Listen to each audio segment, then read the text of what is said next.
ሌላው የፕሮብሌም ሶልቪንግ ስኪል ውስጥ የምናየው ሁለተኛው ቁልፍ ክህሎት የክሬቲቪቲ እና ኢኖቬሽን ክህሎት ይሆናል።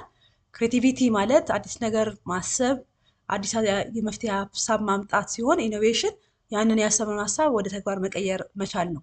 ስለዚህ ክሪቲካሊ በኢሹ ካሰብን በኋላ አዳዲስ የመፍትሄ አቅጣጫዎችን መፍትሄ ሊሆኑ የሚችሉ ነገሮችን ዴቨሎፕ እናደርጋለን። ያን ነገር ደግሞ ፕራክቲካሊ ወደ መሬት ማውረድ መቻል ኢኖቬሽን ነው ማለት። ስለዚህ creativity is all about generating new ideas which are valuable and which can improve the way of solving problems. ስለዚህ creativity የምንለው ነገር ምንድነው? ከለመድነው ከነበረው way of thinking ወጣ ብሎ ማሰብ። ክሬቲቪቲ ማለት ባጭሩ ቲንኪንግ አውት ኦፍ ዘ ቦክስ፣ ከቦክስ ውስጥ ወጥቶ ማሰብ መቻል፣ ከተለመደው ከኮንቬንሽናል way of thinking ወጥቶ ማሰብ መቻል ነው እና ስለዚህ ከተለመደው way of thinking ወጥቶ ማሰብ መቻል ክሬቲቪቲ ነው። ያንን ደግሞ አስበን ያገኘነውን አዲስ ሀሳብ ወደ ተግባር ማምጣት ኢኖቬሽን ነው ማለት ነው። ስለዚህ የክሬቲቪቲ እና የኢኖቬሽን ዲፍረንስ ስናይ ክሬቲቪቲ ጀስት ፋውንዴሽን ነው፣ መነሻ ነው። ምክንያቱም ሳናስብ ወደ ተግባር ስለማንገባ ማለት ነው። then innovation is implementation. Innovation is just the execution of the idea. ያንን ያሰብነው ሀሳብ ወይም አይዲያ ኤክስኪዩት ስናደርግ ወደ መሬት ስናወርደው ምን እያደረግን ነው ማለት ነው? ኢኖቬት እያደረግን ነው፣ ኢኖቬተር እየሆንን ነው። ሶ ክሬቲቭስ የምንላቸው ሰዎች አዳዲስ የፈጠራ ሀሳብን ዴቨሎፕ የሚያደርጉ ናቸው። ደን እነዛ ክሬቲቭስ የምንላቸው ሰዎች ያን ሀሳብ ወደ ተግባር ሲቀይሩት ምን ይሆናሉ ማለት ነው? ኢኖቬተርስ ይሆናሉ ማለት ነው። ስለዚህ እነዚህ ሁለቱ ኢሹዎች they are mutually dependent. There is some kind of mutual dependency between these two issues. እነዚህ ሁለት ኢሹዎች ተናጥለው የሚታዩ ሳይሆን አብረው የሚሄዱ ናቸው። ምክንያቱም ኢኖቬተር ለመሆን የግድ ክሬቲቪቲ ስለሚቀድም ማለት ነው። ስለዚህ ይሄ ክሬቲቪቲ እና ኢኖቬሽን ስኪል ሌላኛው ፕሮብሌም ሶልቪንግ ስኪል ነው። ምክንያቱም ፕሮብሌም ሶልቭ ለማድረግ ሁሌም ነገሮችን ከተለመደው ወይ ኦፍ ቲንኪንግ ወጥቶ ማሰብ ስለሚጠይቅ ማለት ነው። ሶ እዚህ ጋር አንድ ፕራክቲካል አክቲቪቲ ይኖራል። ምናልባት የምታውቁት ልትኖሩ ትችላላችሁ። እስቲ ውድ ሰልጣኞቻችን ይሄንን አክቲቪቲ ፕራክቲስ አድርጉ። አክቲቪቲውን ለመስራት 3 ደቂቃ ይኖራችኋል። አክቲቪቲው ምንድነው? the 9 dots game ይኖራል። the 9 dots game ይባላል። ምናልባትም ከዚህ የምታውቁ ሰዎች ልትኖሩ ትችላላችሁ። ካላችሁ ያው ትንሽ ታገሱናላችሁ ሌሎቹ ፕራክቲስ እንዲያደርጉ ማለት ነው። ስለዚህ ጋር እንደምታዩት 9 ነጥቦች አሉ። እነዚህ 9 ነጥቦች በአራት ኮንቲኒየስ ላይኖች ማገናኘት ነው አክቲቪቲ ማለት ነው። ሶ ኮኔክት ኦል 9 dots using only 4 straight lines without lifting their pen from the paper or overlapping lines. ስለዚህ መስመሮችን ሳንደራርብ እጃችንን ሳናነሳ በአራት ተከታታይ መስመሮች እነዚህ 9 ነጥቦች እናገናኛለን ማለት ነው። ወደ አስተባባሪዎቻችን ባካችሁን ይሄን አክቲቪቲ ተሳታፊዎች እንዲሞክሩ ያርጓቸው። 3 ደቂቃ አለን።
እሺ ስለመከራችሁ እናመሰግናለን። ያው በተወሰነ መልኩ ለማሳየት እሞክራለሁ። ስለዚህ አራት በአራት ላይን ነው የምናገናኘው። ስለዚህ ይሄ ላይን ዋን ይሆናል ማለት ነው። አንድ ሁለት ሶስት አራት ማለት ነው። ምናልባትም ያው ጥሩ ሳሊ አይደለሁም የጣመመ ሊሆን ይችላል መስመሩ። እናንተ ግን አስተካክላችሁ ትሞክሩ ትችላላችሁ። ስለዚህ እዚህ ጋር ምንድነው ብዙውን ጊዜ በሆነ ጉዳይ ላይ ስናስብ ጉዳዩ የምናስበው እዛው ቦክስ ውስጥ ሆነን ነው። ቦክስ ውስጥ ሆነን ነው የምናስበው እና መፍትሄው ደግሞ ያለው የት ነው? ከቦክሱ ውጪ ነው። ስለዚህ አሁን እንዳየነው ከቦክሱ ወጥተን ማሰብ ስንችል ነው መፍትሄ ያገኘነው እና አንዳንዴ ችግሮች ሲያጋጥሙ እዛ ችግር ውስጥ ሆኖ ማሰብ ምናልባትም መፍትሄ ሊያስገኝ ይችላል። ስትረስ ሊያመጣ ይችላል እንጂ መፍትሄ ላናገኝበት እንችላለን። እና አንዳንዴ ወጣ ብለን ማሰብ፣ ወጣ ብለን ብዙ አይነት አማራጮችን ማየት የችግሩን መፍትሄ በተሻለ መልኩ እንድናገኝ ሊያግዘን ይችላል ማለት ነው። ስለዚህ የዚህ የናይን ዶትስ ጌም ሞራል ምንድነው ማለት ነው? ሶ the nine dots illustrate that effective problem solving often requires thinking beyond traditional boundaries. Okay, by stepping outside the conventional framework and exploring creative solutions, participants learn the challenge, okay, and can be overcome more. Just participants can gain a more effective and innovative solution to the problem. ስለዚህ አንዳንዴ ከችግሩ ወጥቶ በጣም በተሻለ መልኩ ማሰብ የተሻለ የሆነ መፍትሄ ሊያስገኝ ይችላል ማለት ነው። ሌላው እዚህ ጋር የምናየው ኢሹ የተለያዩ ሜቶዶችን በመጠቀም የኢኖቬሽን እና የክሬቲቪቲ ካፓቢሊቲ ከፍ ማድረግ ይቻላል። ስለዚህ አሁን ምን አይነት ሜቶዶችን ብንጠቀም ነው የኢኖቬሽን እና የክሬቲቪቲ ካፓቢሊቲን ከፍ ማድረግ የምንችለው? በክላስሩም ውስጥ ሊሆን ይችላል፣ በስራ ኢንቫይሮንመንት ሊሆን ይችላል። ስለዚህ የመጀመሪያ ሜቶድ ፕሮጀክት ቤዝ ለርኒንግ ነው። አሰልጣኞቻችን በፕሮጀክት ታግዘው ሪል ላይፍ ፕሮጀክቶችን እየሰሩ መማር የሚችሉ ከሆነ እንዲህ አይነት ሜቶዶች የአሰልጣኞቻችንን የክሬቲቪቲ አቅም ከፍ ያደርጋሉ ማለት ነው። ሌላው እና በጣም ኢምፖርታንት የሆነው ዲዛይን ቲንኪንግ ነው። ዲዛይን ቲንኪንግ ምንድነው? ሪሊ ከከስተመሮቻችን ፍላጎት ተነስተን ከስተመር ጋር ካለ ፍላጎት ወይም ተጠቃሚ ጋር ካለ ፍላጎት ተነስተን ወይም ችግር ተነስተን ለዛ ችግር መፍትሄ በመፈለግ ሂደት ውስጥ አዳዲስ ክሬቲቭ የሆኑ ሀሳቦችን ማምጣት ኢኖቬተር መሆን ዲዛይን ቲንኪንግ ነው። ሌትስ ሴይ አዲስ ነገር ዴቨሎፕ ስናደርግ በዲዛይን ቲንኪንግ ከሆነ ያ ዴቨሎፕ የተደረገ ነገር ሪል ወርልድ ያለ ችግር መፍትሄ ነው ማለት ነው። ስለዚህ የዲዛይን ቲንኪንግን አፕላይ በማድረግ አሁንም የክሬቲቪቲ እና ኢኖቬሽን ካፓቢሊቲን ከፍ ማድረግ ይቻላል። ሌላው የተለያዩ የብሬን ስቶርሚንግ ሴሽኖች ዴቨሎፕ ማድረግ የተለያዩ ኢሹዎችን ሬዝ እያደረጉ በዛ ኢሹ ላይ ወይም እዛ ኢሹ ላይ ሰልጣኞቻችን ብሬንስቶርም እንዲያደርጉ ማበረታታት፣ ይሄም የሰልጣኞቻችንን ክሬቲቪቲ እና ኢኖቬሽን ከፍ ያደርጋል ማለት ነው።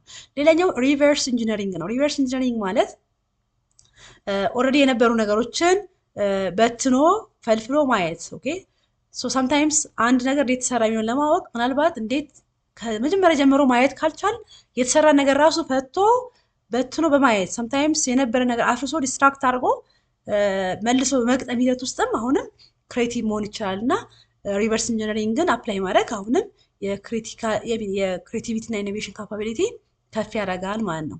ሌላኛው እና ኢምፖርታንቱ የኢንዱስትሪ ኮላቦሬሽኖችን ማበረታታት። ከኢንዱስትሪዎች ጋራ በጥሩ ኮላቦሬሽን ጥሩ ኔትወርክ ካለን በጥሩ ዌይ ኦፍ ኮሚኒኬሽን ዴቨሎፕ ማድረግ ከቻለን አሁንም ሰልጣኞቻችን ኢንዱስትሪ ውስጥ ምን እየተሰራ ነው፣ ሪያሊቲው ምን ይመስል ነገር እንዲያዩ ያግዛቸዋል። ስሩ ዛት ፕሮሰስ አዳዲስ ሀሳቦችን ወደ ክላስሩም ውስጥ ወይም ወደ ትሬኒንግ ሩም ውስጥ ማምጣት ስለሚያስችላቸው ይሄም በጣም ጠቃሚ የሆነ ሜተድ ነው ማለት ነው። ሌላው ኬዝ ስተዲስ ማምጣት ክላስሩም ውስጥ ሪል ላይፍ ፕራክቲሶችን ሳምታይምስ ሪያሊቲውን ሲሙሌት በማድረግም ፕራክቲስ እንዲያደርጉ ማድረግ ካስቻለን ይሄም የሰልጣኞቻችንን ክሬቲቪቲ እና ኢኖቬሽን ካፓቢሊቲ ከፍ ያደርጋል ማለት ነው። ሌላው የክሮስ ዲሲፕሊነሪ ለርኒንግ ነው። ይሄ ምንድነው? የተለያየ ዲሲፕሊንን ኤሪያቸውን እንዲያውቁ ማድረግ። ምክንያቱም አንድ ነገር ልንሰራ ስናስብ ያን ነገር በራሳችን አሁን ባለን እውቀት ላንሰራ እንችላለን።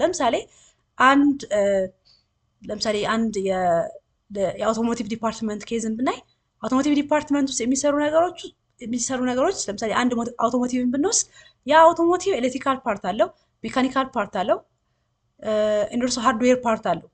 ስለዚህ በራሱ የአውቶሞቲቭ እውቀቱ ብቻውን አንድ ሰው ያለውን እውቀት መላ ወይም ሙሉ ሊያደርገው ይችላል። ስለዚህ ከተለያዩ ዲስፕሊኖች ጋር ከተለያዩ ዲፓርትመንቶች ጋር ኮላቦሬት በማድረግ ሳምታይምስ የተሻለ አውትፑት ማግኘት ይቻላል። የተሻለ የፈጠራ ሀሳብን ዴቨሎፕ ማድረግ ይቻላል። ስለዚህ እነዚህ ሜቶዶች በመጠቀም የሰልጣኞቻችንን ፕላስ የኛንም ክሬቲቪቲ እና ኢኖቬሽን ከፍ ማድረግ እንችላለን ማለት ነው።